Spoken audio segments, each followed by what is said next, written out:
Saudara-saudari, keluarga-keluarga yang dikasihi Tuhan. Selamat berjumpa lagi dalam channel Inspirasi Sabda bagi Keluarga.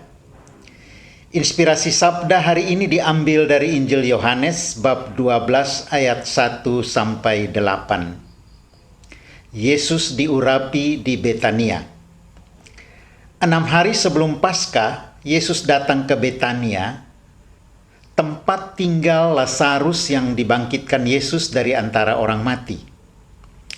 Di situ diadakan perjamuan untuk dia, dan Marta melayani, sedang salah seorang yang turut makan dengan Yesus adalah Lazarus. Maka Maria mengambil setengah kati minyak narwastu murni yang mahal harganya, lalu meminyaki kaki Yesus dan menyekanya dengan rambutnya, dan bau minyak semerbak di seluruh rumah itu. Tetapi Yudas Iskariot, seorang dari murid-murid Yesus yang akan segera menyerahkan dia, berkata, "Mengapa minyak narwastu ini tidak dijual 300 dinar dan uangnya diberikan kepada orang-orang miskin?"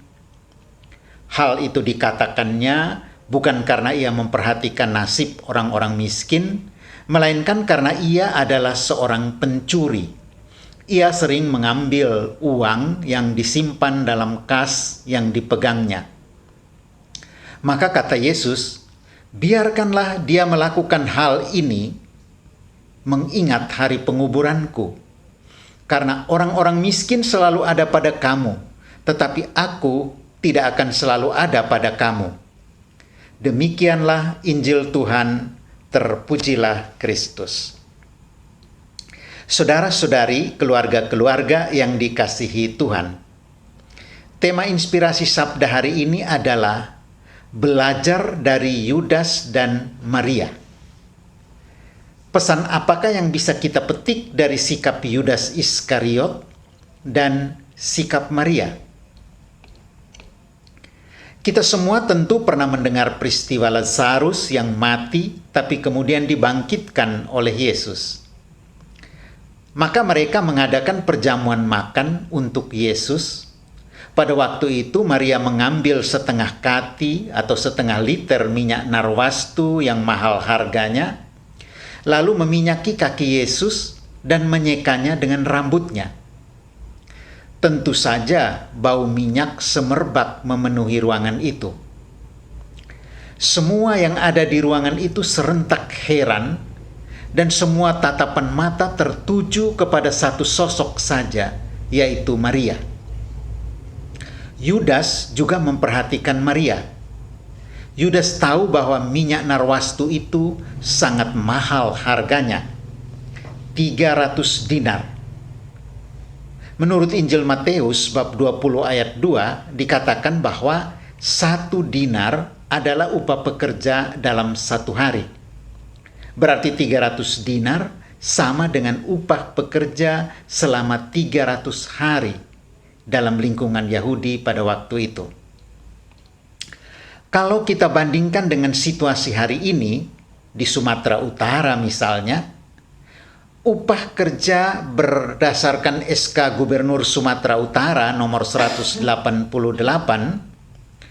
UMR Sumatera Utara adalah Rp2.499.423 sebulan. Itu berarti standar upah terendah bagi pekerja di Sumatera Utara adalah Rp2.499.423, atau kita bulatkan Rp2.500.000 per bulan.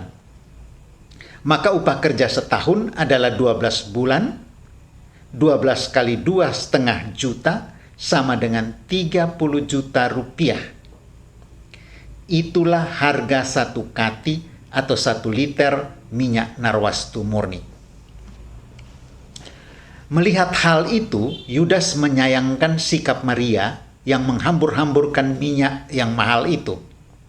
Padahal menurut Yudas, minyak itu bisa dijual seharga 300 dinar dan uangnya dapat dibagi-bagikan kepada orang miskin.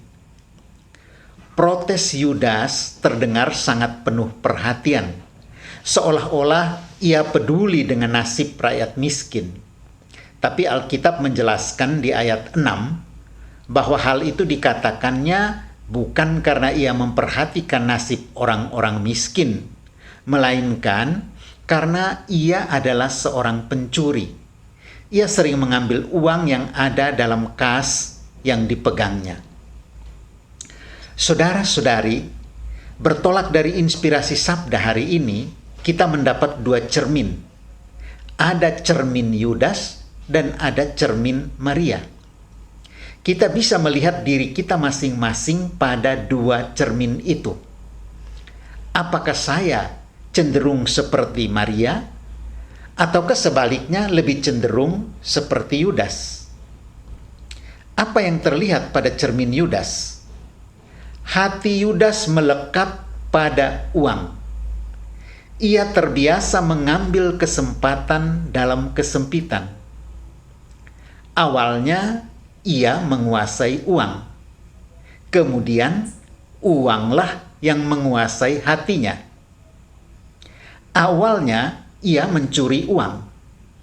Kemudian uanglah yang mencuri hatinya. Akhirnya ia jadikan Yesus alat untuk memperkaya dirinya sendiri. Sebaliknya, apa yang terlihat pada cermin Maria? Maria datang bersujud dan mempersembahkan minyak yang mahal tanpa merasa rugi atau kehilangan. Sebab Maria tahu bahwa Yesus adalah segala-galanya dalam hidupnya. Hati Maria adalah hati yang tulus menyembah dan mengasihi Yesus sedalam-dalamnya. Dan Tuhan Yesus memuji sikap Maria ini. Yesus bahkan mengatakan sebagai berikut, "Sesungguhnya di mana saja Injil diberitakan di seluruh dunia, apa yang dilakukannya ini akan terus disebut untuk mengingat Dia." Matius 26 ayat 13. Sementara Yudas terus diingat karena berbagai kejahatan dan pengkhianatannya, Maria diingat karena kasih dan penyembahannya. Bagi Yudas, Yesus adalah alat untuk dimanfaatkan. Tetapi bagi Maria, Yesus adalah Allah yang patut disembah. Saudara-saudari, keluarga-keluarga yang dikasihi Tuhan, kita adalah manusia yang rapuh. Kita ingin menjadi seperti Maria, tapi kadang kita jatuh dalam godaan seperti Yudas. Tapi Tuhan tidak mau membiarkan kita terus hancur dalam kejatuhan. Bila kita jatuh, Tuhan mengulurkan tangannya, mengangkat kita kembali. Kita mohon kepada Tuhan agar Tuhan menjauhkan diri dari kita hati Yudas yang egois dan keras. Sebaliknya, kita mohon agar Tuhan memberikan kepada kita hati Maria yang tulus dan penuh penyembahan. Saudara-saudari, seberapa besar kasih kita kepada Tuhan Yesus akan menentukan seberapa aman pengaruh harta terhadap hati dan hidup kita. Tuhan memberkati.